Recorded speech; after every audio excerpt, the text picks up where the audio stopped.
Assalamu alaikum wa rahmatullah la Oumma. J'espère que vous allez bien, que votre famille et vos proches se portent pour le mieux en ces temps qui courent. Aujourd'hui, je vais vous parler d'une information impressionnante et bluffante que l'on vient de faire en lisant des publications sur Internet. Alors tout d'abord, avant de rentrer dans le vif du sujet et de parler de cette info en lien avec le coronavirus, eh oui, encore une vidéo sur le coronavirus. On voulait parler d'une information qui nous a fait chaud au cœur. Le célèbre journal d'information américain fondé en 1933, Newsweek, a rendu un vibrant hommage à l'islam en affirmant que le premier homme reconnu à avoir prodigué les meilleurs conseils face aux propagations d'épidémies n'est d'autre que le prophète de l'islam Mohammed, que la paix et la bénédiction soient sur lui. Le plus frappant dans leur article réside dans leur témoignage, dans lequel ils commencent d'abord par citer toutes les paroles prophétiques, dans lequel le messager de Dieu, que la paix et la bénédiction soient sur lui, a mentionné l'importance de l'hygiène et des règles à observer en cas d'épidémie. Le site finit par admettre, je cite, « Et si jamais quelqu'un tombait malade, quels meilleurs conseils pourront-on lui apporter si ce n'est ce qu'a prodigué Mohammed il y a 1300 ans ?» C'est quand même puissant, subhanallah, de voir que malgré leur non-appartenance à l'islam, l'équipe rédactionnelle de Newsweek a décidé de mettre en avant la vérité et de rendre à César ce qui est à César, du moins à Mohammed ce qui est à Mohammed. Maintenant, entrons dans le vif du sujet. Comme vous le savez tous, le monde subit une lourde pandémie de plein fouet, et qu'en déplaise aux complotistes qui pensent que ce virus vient des Américains, des Chinois, des laboratoires secrets, des reptiliens ou je ne sais de quelle autre idiotie, le monde entier souffre de cette maladie qui tue les hommes par milliers, sans se soucier de leur âge, de leur religion, de leur classe sociale ou de leur richesse. Face à ce mal, tout le monde a cherché à trouver une solution crédible, rapide, pour éradiquer le virus. Même Trump, considéré comme beaucoup d'experts comme l'homme le plus puissant au monde sur le plan matériel, financier et en termes de capacité d'action, a réuni les plus grandes multinationales pharmaceutiques, comme Pfizer, Johnson & Johnson, Gilead et bien d'autres, pour les inciter à trouver un vaccin dans les mois qui suivent. Il est prêt à financer sans limite et leur apporter des milliards et des milliards pour qu'on puisse trouver un vaccin. Et tous ont reconnu être incapables de trouver un remède aussi rapidement. Les Israéliens eux-mêmes ont tenté et tentent toujours de profiter du buzz du corona pour déclarer avoir trouvé un vaccin. Sauf qu'un vaccin nécessite au moins 2 ans d'études et en creusant bien, on se rend vite compte que les seuls sites pro-israéliens comme Valeurs Actuelles et I24 propagent cette information du moins bancale. Mais enfin, quand on est déjà biaisé et bancal à la base, on ne peut que propager ce qui nous ressemble. Il est bon de rappeler que Israël subit de plein fouet le virus du corona, là où plus de 1000 cas sont déclarés et plus d'une dizaine sont décédés. Juste en face, en Palestine, même pas 100 cas sont déclarés et le nombre de morts y est très rare. Ce déséquilibre a créé une nouvelle forme d'injustice de la part de l'État israélien, qui n'a pas hésité à envoyer des soldats armés prendre de force des masques FFP2 et du matériel médical dans l'hôpital palestinien d'Hébron. Information relayée par très peu de médias en France, mais que nous avons pu confirmer par nous-mêmes via nos contacts palestiniens sur place. Une nouvelle preuve que Tsahal est sûrement l'armée la plus morale au monde, comme ils le prétendent, hein. Revenons à présent en France. Depuis les déclarations du professeur Raoult, le célèbre docteur qui défraie actuellement la chronique, tous les espoirs semblent se porter sur un nouveau médicament qui pourrait changer la donne, la chloroquine.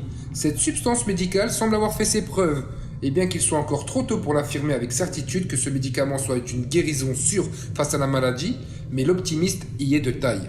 La chloroquine, cette substance médicale semble avoir fait ses preuves, et bien qu'il soit encore trop tôt pour affirmer avec certitude que ce médicament soit une guérison sûre face à cette maladie, même si l'optimisme y est de taille. Et depuis cette annonce, de nombreuses photos circulent sur la toile spéculant sur l'origine de cette chloroquine, stipulant qu'elle viendrait d'une molécule appelée thymoquinone, elle-même issue de la graine de nigel.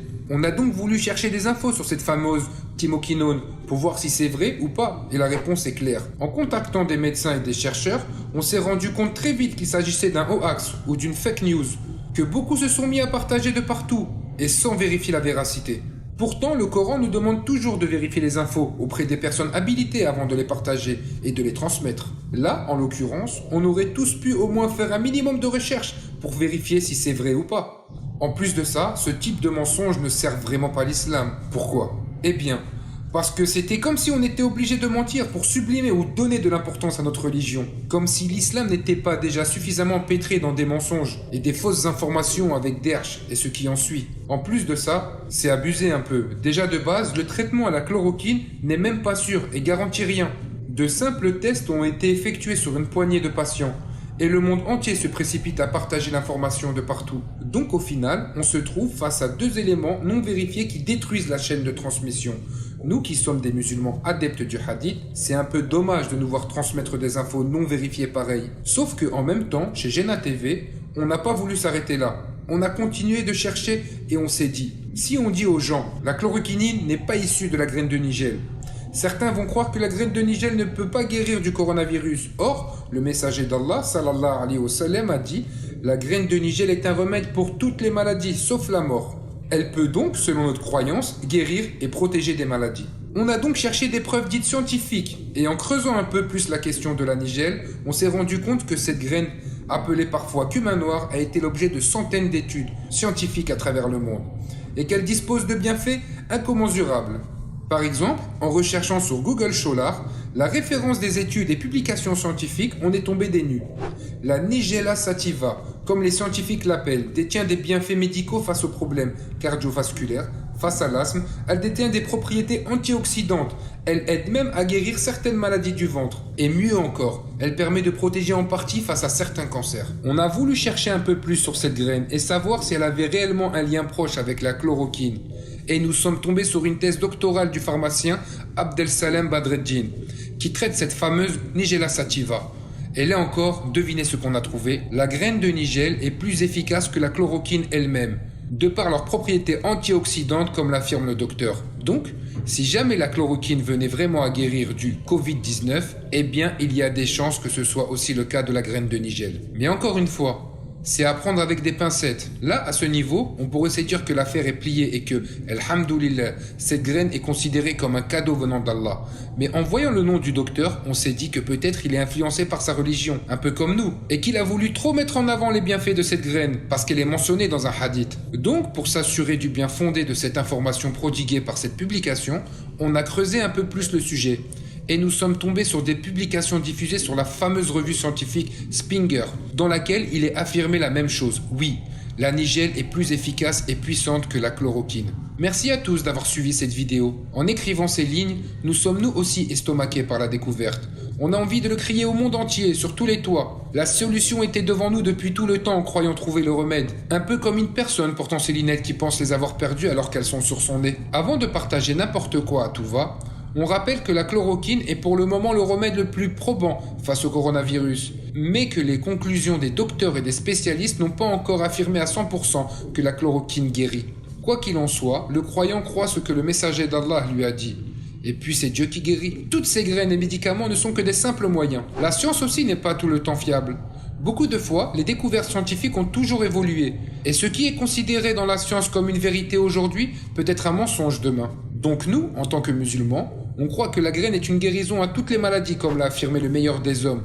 Si la science le confirme, tant mieux. Sinon, ça ne doit pas ébranler notre foi. En d'autres termes, à l'heure actuelle, il est trop tôt pour parler de miracle pour la chloroquine, mais simplement d'une petite lueur d'espoir, lueur qui nécessitera des confirmations avec le temps. On vous demande à toutes et à tous de partager cette vidéo, à tout le monde, musulmans ou non, pour le bien de tous. Enfin, pour ceux qui ne sont pas abonnés, c'est l'occasion de le faire. Nous allons réaliser d'autres études pareilles, et pour ne pas les manquer, cliquez sur s'abonner, puis activez la cloche de notification. N'oubliez pas aussi de liker la vidéo. Plus il y aura de pouces bleus, et plus la vidéo va monter en tendance, et plus il y aura de chances de pouvoir voir un nombre important de personnes la voir. Nous, on a produit la vidéo, mais c'est vous qui pouvez l'aider à se propager au maximum. Enfin, on tenait encore à remercier la marque Nigel Pure pour cette information. N'hésitez pas à vous procurer de l'huile de Nigel sur leur site. Ils font partie des rares fournisseurs à vendre de la Nigel certifiée et garantie. Car hélas, dans ce marché de produits naturels, beaucoup de sites vendent des produits mélangés ou contrefaits. Les responsables du site nous ont informé qu'ils sont en rupture de stock pour le moment,